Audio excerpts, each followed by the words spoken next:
മലപ്പുറത്ത് നിന്ന്. ഇനി മണ്ഡലകാലം അവസാനിക്കാൻ പോവുകയാണ്. അപ്പോൾ അതുകൊണ്ട് തന്നെ ശബരിമലയിലെ വരുമാനം നോക്കിയാൽ റെക്കോർഡ് വരുമാനമാണ് ഇക്കുറി. 332.77 കോടി രൂപയാണ് ഇന്നലെ വരെയുള്ള ശബരിമലയിലെ വരുമാനം.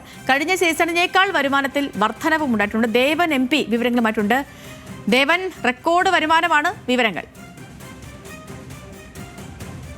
മണ്ഡലകാലം അവസാനിക്കുകയാണ്. ശബരിമലയിലെ വരുമാനത്തിന്റെ കണക്കുകൾ പുറത്തു വരുമ്പോൾ റെക്കോർഡ് വർധനവാണ് ഈ സീസണിൽ ഉണ്ടായിരിക്കുന്നത്. 300 കോടിയിലധികം രൂപയാണ് വരുമാനമായി ആകെ ലഭിച്ചിരിക്കുന്നത്. കൃത്യമായി പറഞ്ഞു കഴിഞ്ഞാൽ 332.77 കോടി രൂപയുടെ വരുമാനമാണ് ശബരിമലയിൽ ഉണ്ടായിരിക്കുന്നത്. അതിൽ കാണിക്ക, അപ്പം, അരവണ, മുറിവാടക, ലേലമടക്കമുള്ള എല്ലാ വരുമാനങ്ങൾ കൂടി കൂട്ടിയ തുകയാണ് ഇത് പറയുന്നത്.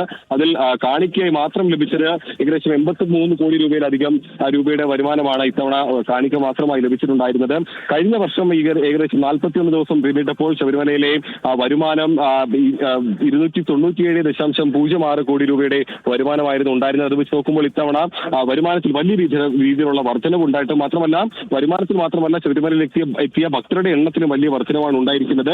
ശനിയാഴ്ച ഉച്ചവരെ ശബരിമലയിൽ ദർശനം നടത്തിയ ഭക്തരുടെ എണ്ണം, ഔദ്യോഗികമായി ലഭ്യമാവുന്ന ഭക്തരുടെ എണ്ണം 30 ലക്ഷത്തിലധികമാണ്. പക്ഷേ അത് ഇന്നലെ വരെയുള്ള കണക്കിലെടുത്ത് നോക്കുകയാണെങ്കിൽ ഏകദേശം 35 ലക്ഷത്തിലധികം ഭക്തരാണ് ശബരിമലയിൽ ഈ മണ്ഡലകാല തീർത്ഥാടന കാലയളവിൽ ദർശനം നടത്തിയതെന്ന് മനസ്സിലാക്കാൻ സാധിക്കും. കാരണം അവസാന ദിവസങ്ങളെല്ലാം തന്നെ ഏകദേശം 1 ലക്ഷത്തിലധികമായിരുന്നു ദിവസവും ശബരിമലയിൽ എത്തിയ ഭക്തരുടെ എണ്ണം. ഏതായാലും ഈ വലിയ വിവാദങ്ങളുടെ പശ്ചാത്തലത്തിലും ഒപ്പം തന്നെ ആദ്യഘട്ടത്തിൽ ഉയർന്നു വന്ന പരാതികളും എല്ലാം തന്നെ ഉയർന്നു വന്നെങ്കിൽ കൂടിയും ശബരിമലയിൽ ഇത്തവണയും ഭക്തരുടെ എണ്ണത്തിലും ഒപ്പം തന്നെ വരുമാനത്തിലും വലിയ രീതിയിലുള്ള വർധനവ് ഉണ്ടായിരിക്കും.